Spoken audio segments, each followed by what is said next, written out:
You ever have that feeling? You pour your heart and soul into a video. You're so proud of it, you hit publish, and then you just see viewers leaving for no obvious reason. It is one of the biggest frustrations for any creator. You're just left there wondering, what did I do wrong? Well, here's the thing. The answers aren't some big secret. They're sitting right there inside your YouTube analytics. YouTube literally gives you a detailed roadmap that shows you exactly what your viewers are thinking, moment by moment. The key is just knowing how to read it. And that roadmap, it's your audience retention graph. Seriously, this is probably the single most powerful tool in your analytics for figuring out what's working in your videos and, more importantly, what isn't. Think of it like this. It's a direct second-by-second report card from your audience. Every single moment, they are voting with their attention, and this graph shows you the results of that vote. And you better believe that's a powerful signal to the YouTube algorithm about how engaging your content really is. You see, the shape of this line tells a whole story. A flat line, that's the dream. That's gold. It means people are hooked. A nice gradual decline, totally normal, don't sweat it. But a steep drop? Oof, that's your audience putting up a big red flag that says, hey, problem here. Now, to make this even easier for us, YouTube actually highlights 4 key moments right on your retention graph. If you can understand these 4 signals, it's like having a cheat sheet for making way better videos. Let's break them down. First up, we've got the intro. It's a really simple but super critical metric. How many people are still hanging around after just the first 30 seconds?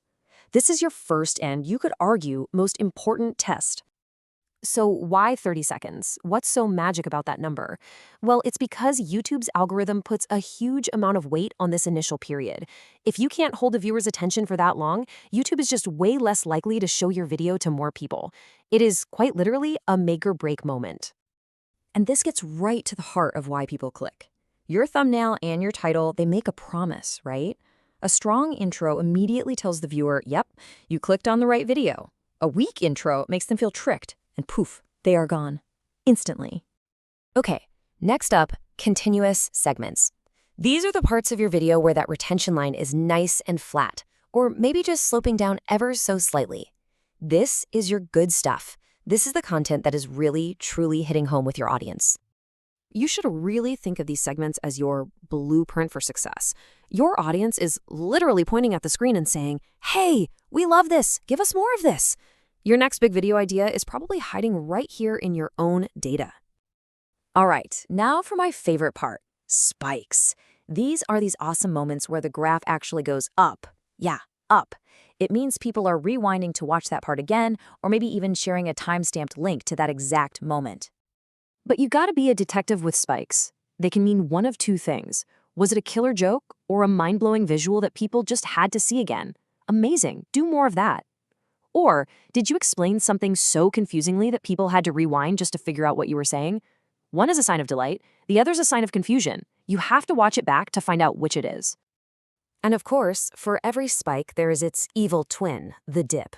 This is where you see that graph take a nosedive. It is the clearest possible signal you can get that your audience is bored. They're either mashing that skip button or just closing the tab altogether.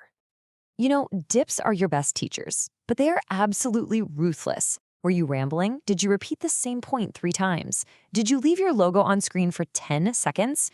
Your viewers will tell you because they will skip right past it. This is free, direct feedback on what you need to cut. So let's just boil it down. A spike is your audience yelling, more of this, and a dip is them yelling, oh, less of this, please. One tells you what to do more of, the other tells you what to get rid of. Both are incredibly valuable signals. Okay, so knowing all this is great, but it kind of exists in a bubble, right? How do you know if your 50% retention is actually good? To really understand your data, you need some context. You need a benchmark. And that is where relative audience retention comes in. Honestly, this feature is a total game changer.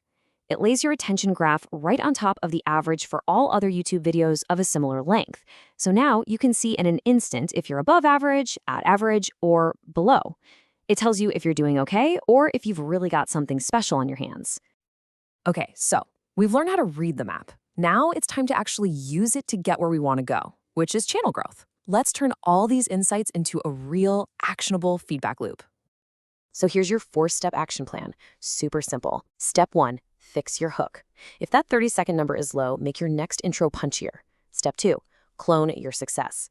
Find those amazing continuous segments and make more videos about that stuff. Step 3, investigate your spikes. Figure out what viewers love and do more of it. And finally, step 4, eliminate your dips. Hunt down those boring parts and treat them like free editing notes for what to cut out next time. That is the cycle. And this really all comes down to a shift in how you think about this stuff. Your analytics, they are not a final grade judging your work. They're a dynamic, living roadmap that is guiding you toward the exact content your audience is waiting for you to make. Look, every single view, every second someone watches, every skip, every rewatch, it's a message. It's your audience talking directly to you. They're telling you exactly what they want. So the only question left is, are you listening?